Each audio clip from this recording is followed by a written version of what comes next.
everyone, it's Glenn from Glenn'sCarCollection.com taking a morning drive here. It's cold this morning. It was about 50-something degrees when I woke up.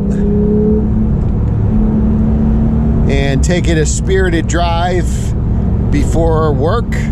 So I hope your morning's going well. Now this car is a 7-speed manual, so 3 pedals. So what I don't have here is Sport Chrono. So any rev matching you hear is me doing it. You can't, doesn't rev match for you like say my M2 did. Which is good, because honestly all my other cars don't have rev matching. So I would rather have to do it myself. It spoils you.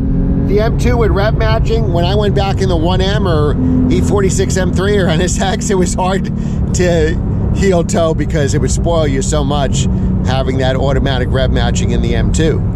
Now, if you have a PDK car, you definitely want Sport Chrono. To me, that's a must-have on a PDK car because that's the only way you get launch control. But most manual transmission cars, or at least, I don't know, maybe half of them don't have Sport Chrono, and you will have to actually rev match yourself.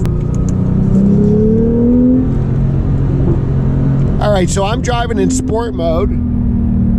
Sport mode gives us a much better throttle response in the crack and pops from the exhaust. Now, since I don't have Sport Chrono, I don't get Sport Plus. But Sport Plus does not give you the cracks and pops. Only Sport Mode does. So Sport Mode is kind of for fun. Sport Plus would be for the best lap time. And then I'm using the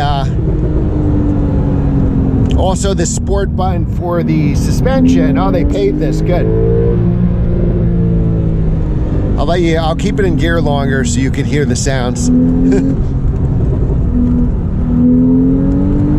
even though it's a turbocharged motor, they did pretty good with the flat 6 sound.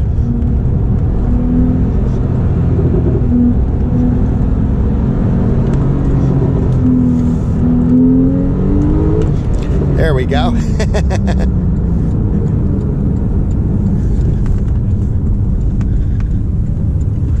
Short but sweet.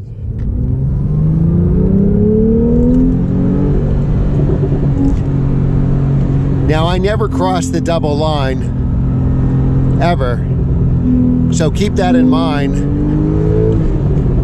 I see a lot of people in turns crossing the double yellow. You should never do that. All right, so sorry, my hand is still busted, so I have to wear this to hold the wheel. I'm approaching almost 17,000 miles on this car. I bought it with 8,000 miles. So the good news is I'm put almost 9,000 miles on it. I bought it Memorial Day of 2020 during the lockdown. So my dream was always to go to a Porsche dealer and pick out a car. So this is my 4th Porsche 3911s in a Cayman S. But it was still kind of on lockdown when I bought this car. So I wasn't allowed in the dealership. So I did get the car, which is awesome. But I wasn't able to go inside. I had to stand outside where they brought it to me. But so what is this, 15 months I'm gonna guess? I'm driving, so I can't calculate it. I put about 9,000 miles, and none of them are work miles. It's just literally driving pleasure drives on the weekends, mainly you know, Saturday and Sunday mornings. I would love to have a 991.1 one day with a naturally aspirated engine. I haven't driven one of those in a long time, so I'd like to drive it again because I forgot. But the turbochargers on this make such a big difference. This car is probably faster than an S on the 991.1 with these turbochargers. And then you get cool stuff like Apple CarPlay.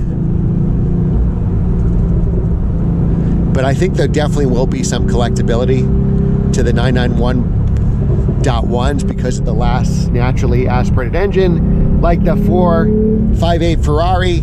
We've seen 458s now pretty much the same price as the 488s.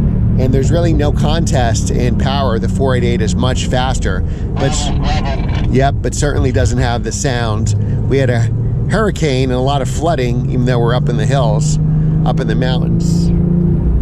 So we just got to watch. But the power this car has coming out of corners with that rear engine pushing the rear tires down is just amazing. So get out in there and drive, people. If 2020 has taught us anything, is you can't take this for granted. So if it's a nice sunny day and you have a nice car, go for a drive. And you don't need to spend a lot of money, you know. An S2000, well, they're expensive now too. But you can get a Miata if you want, a Porsche, a Boxster. If you like American cars, Camaro, Mustang, Corvette. You know, used ones that you could get for 10 or 15 grand and just have fun.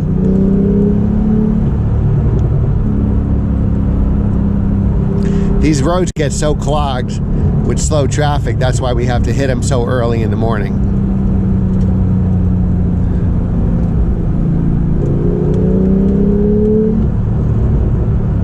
Most of the time, you know, with the standard gearing here, I'm in second or third gear. Second gear for tight turns, like the when we started this drive, and then third gear for most of the rest of the way. And again, I have to heel toe myself, so I always kind of zing up the revs. That's what I was taught in Skip Barber Racing School. Zing it all the way up there, and then it becomes more foolproof. Your